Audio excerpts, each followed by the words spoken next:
कभी अगर आपको जीवन की स्थितियों पर रोना आए तो एक बार श्री कृष्ण की जीवनी पर नजर जरूर डाल लेना।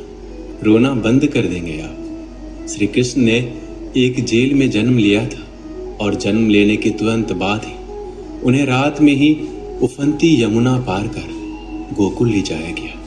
तीसरे दिन ही राक्षसनी पुतना उन्हें मारने आ पहुंची और यहाँ से जो संघर्ष का सिलसिला शुरू हुआ वह देह त्यागने तक बना रहा। भगवान श्री कृष्ण का जीवन कहता है, आप कोई भी हो, संसार में आए हैं तो जब तक जीवन है आपको संघर्ष करना ही होगा। वो चाहे श्री कृष्ण हो या पुरुषोत्तम श्री राम। मानव अवतार लेकर परमात्मा भी सांसारिक चुनौतियों से बच नहीं पाए, लेकिन श्री कृष्ण ने कभी किसी बात की शिकायत नहीं की। हर परिस्थिति को जिया और जीता। श्री कृष्ण कहते हैं, परिस्थितियों से भागो मत, उसके सामने डटकर खड़े हो जाओ, क्योंकि कर्म करना ही मानव जीवन का पहला कर्तव्य है। हम कर्मों से ही मुश्किलों को जीत सकते हैं। जीवन में प्रत्येक व्यक्ति के अपने कुछ न कुछ कर्तव्य जरूर होते हैं, जिसे उसे अपने जीवन में चाहे अनचाहे करना होता है। फिर चाहे माता पिता का अपनी संतान के प्रति हो या फिर संतान का अपनी माता पिता के प्रति हो। ऐसे ही आम नागरिक से लेकर देश के बड़े पदों पर बैठे लोगों का भी अपना एक कर्तव्य होता है। जीवन में कुछ लोग अपने कर्तव्यों का पालन खुद की इच्छा से अपनी जिम्मेदारी समझते हुए करते हैं, तो वहीं कुछ दबाव में आकर अपने कर्तव्यों का निर्वहन करते हैं। हालांकि सही मायने में कर्तव्य का अर्थ बाहरी दबाव से नहीं, बल्कि अपनी इच्छा से मिली जिम्मेदारियों का निर्वहन करना है। जीवन में कर्तव्य की भावना के बिना काम करना भूख के बिना खाना खाने जैसा होता है। ऐसे में इंसान को अपने जो भी कर्तव्य है उसे खूब मन से करना चाहिए। कई बार असफलताओं के कारण हम खुद को छोटा महसूस करने लगते हैं, जिसकी वजह से हम उदास परेशान रहने लगते हैं। ऐसे में आपको ये बात हमेशा ध्यान में रखनी चाहिए कि अगर आपके सपनों को पूरा करना है तो इसके लिए आपको संघर्षों का सामना तो करना ही पड़ेगा। इसलिए अपनी हार से कभी हिम्मत ना हारे और सपने पूरे होने का कोशिश करते रहें। असफलताओं से इंसान का आत्मविश्वास कम हो जाता है। ऐसे में आपको खुद पर भरोसा रखना चाहिए।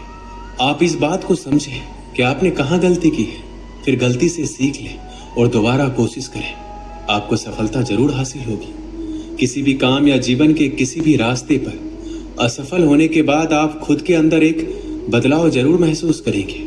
ये बदलाव अच्छा और बुरा दोनों हो सकते हैं। इसलिए अगर आपके अंदर किसी तरह का बुरा बदलाव आए तो उसे तुरंत वहीं रोक दें और अच्छे बदलाव का संचार खुद के भीतर होने दें। हार के बाद महसूस होने वाले ये बदलाव आपको जीवन में आने वाले और कठिन समय के लिए तैयार करते हैं।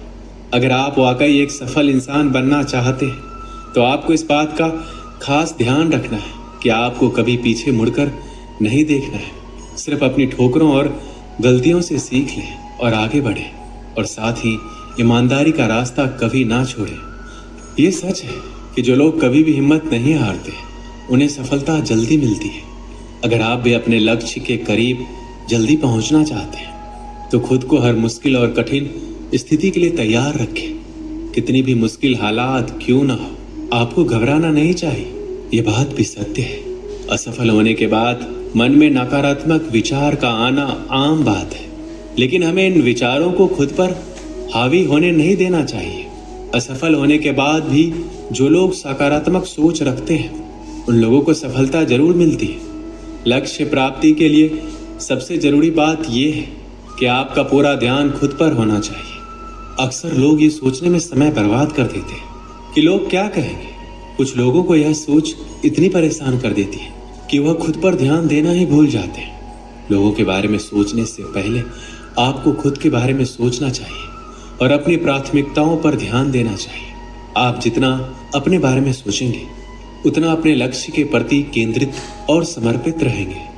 सफलता के मार्ग पर व्यक्ति की गाड़ी तभी चल सकती है जब तक इसमें लगन एवं उत्साह का ईंधन होता है। लगन एवं उत्साह उत्पन्न होता है समर्पण एवं चाहत से। सफलता की पहला सूत्र ये है कि सफलता की ऐसी चाहत होनी चाहिए जैसे जीवन के लिए प्राण वायु की।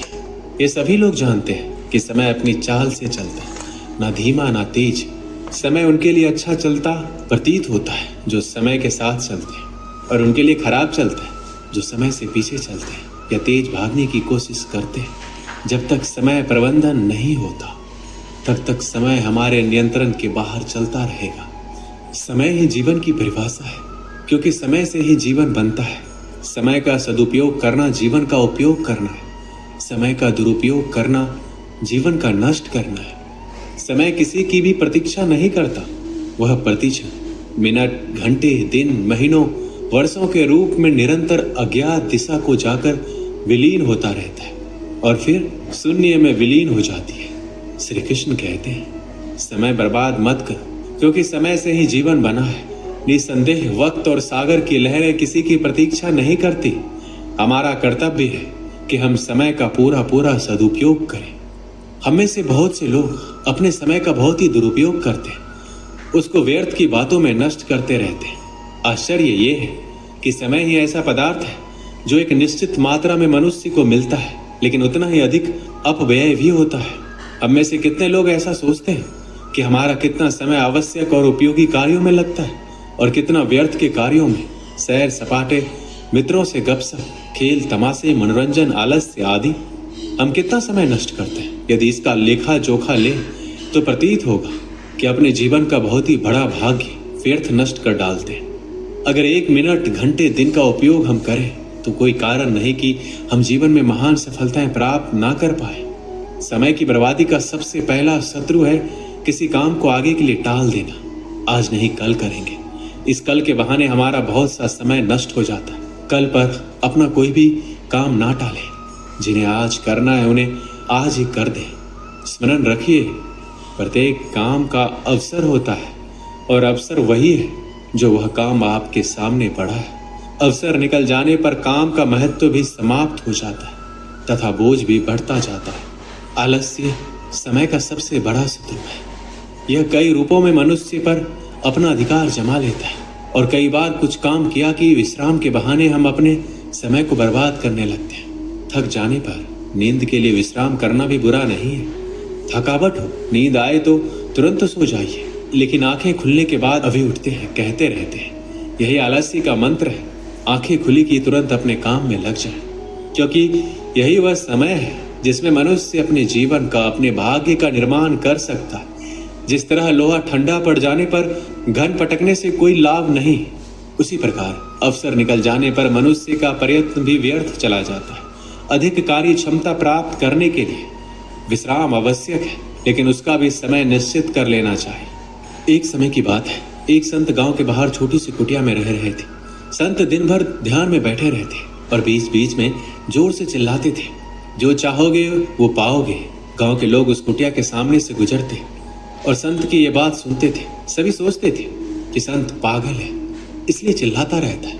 गांव में एक नया व्यक्ति आया। जब वह संत की कुटिया की ओर गया तो उसने भी ये सुना, जो चाहोगे वो पाओगे। यह बात सुनकर वह कुटिया में पहुंच गया। उसने देखा कि एक संत ध्यान में बैठे हुए हैं। वह व्यक्ति वहीं बैठ गया।